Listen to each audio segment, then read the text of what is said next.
I'm really excited about this new product, Jens, because part of our new thing as being a non-plumbed bidet was the track system is great for travel. That's what we made it for. But it uses a stick method to go on the toilet seat.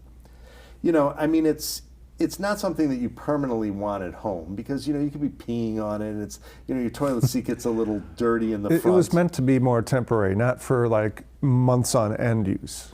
Yeah, you go on a trip, it's a week, 2 weeks, whatever, you don't care. You wash it off and you pack it up. Yeah, no but biggie. People have been asking us if they could use the Traveler in a more permanent situation, people who cannot connect to their plumbing in their apartments or whatever it may be. So, or don't want to. Or don't want to, correct. Yeah. I mean, plumbing, sometimes it's hard to deal with, I mean, on your own, and then you don't want to hire a plumber and all that. There's a lot of reasons. I mean, if you're in a high rise, so in Chicago we live in high rises, you don't want to screw that up. If you screw that up, that water goes down 18 floors and you're looking at lawsuits and all this kind of stuff. I mean, even I was a little nervous putting in my bidet myself. Yeah. You know, you sort of want somebody. Your plumbed bidet. My plumbed bidet. Not our Traveler. No, just want to be clear. I got to have my bio bidet, man. I need $550 worth of pressure there. Because you're an addict, right? Yeah, right. But this has the same pressure as that bio bidet. Now, there are two drawbacks. So you did come up with a solution for using the track where you put these 3 sticky things that are much stickier than the normal microsuction. Boy, I got that word. I'm shocked I got that. Yeah. Which was helping people with a permanent solution at home. And the track, though, gets that, you know, to that PortaBidets thing where it's coming from underneath and it's hitting that spot. Boy, we get comments from people that this is unique and different. Right. But now here, with this home bidet option, essentially the water comes from behind. Not quite the same experience. But like a lot of traditional bidets out there. And it's a bit more permanent for your house, and it's a cleaner install.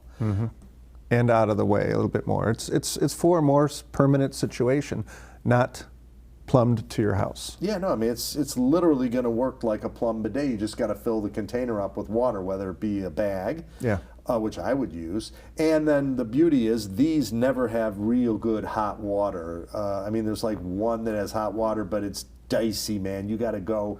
You're talking about the ones that you can buy that look like that plumb to the wall. Yeah, the wall water can be cold. Well, when I tested that out, yeah, though the wall water is cold, okay, especially in the winter. But when I tested one of these inexpensive versions out that had a sort of a hot mode, it had me like go into the cabinet and take the hot water and try to split that from the sink. Yeah. Now you're dealing with much smaller hoses. They're not meant to do that. And I remember when I had that flood in my downstairs bathroom, and that, thank God I was, you know, it was the lowest part of my house, but I would not be playing with hot water from the sink because those types of, they don't make diverters and everything for that. Right. So here you got the option for warm water. Yeah, fill it up with warm water. Yeah, you know, stick your finger in it, see if you like it. Right, and if you use the bag, you got a ton of warm water there. Even if it sits for a while and it's room temperature, that is still very pleasant. Yeah, no, exactly. I told you I've been doing that in hotels. I'm like, okay, I only used a third of the bag. I'm just going to use it another time and another time, but it's room temp. So here we go, another version of the PortaBidets. And I'm going to put one on my second toilet because I only have my bio bidet. And I have nothing on my second toilet. That's going to be my second toilet, non-plumbed option. Yeah, so here it is. It's the home version of the Traveler.